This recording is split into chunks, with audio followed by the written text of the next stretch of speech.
قریب تھی اور علی بہت خوش تھا۔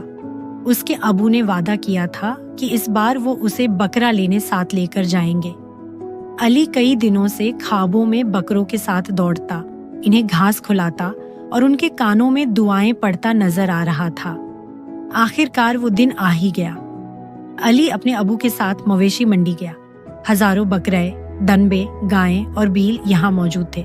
علی تو خوشی سے اچھل رہا تھا۔ ابو، وہ دیکھیں، کتنا پیارا بکرا ہے، ناک پر سفید داغ ہے۔ علی نے ایک بکرے کی طرف اشارہ کیا جو بڑی شان سے کھڑا تھا۔ ابو نے ہنس کر پوچھا، کیا تمہیں یہی پسند ہے؟ جی ہاں، اس کا نام رکھیں گے بابو۔ علی نے فیصلہ سنایا۔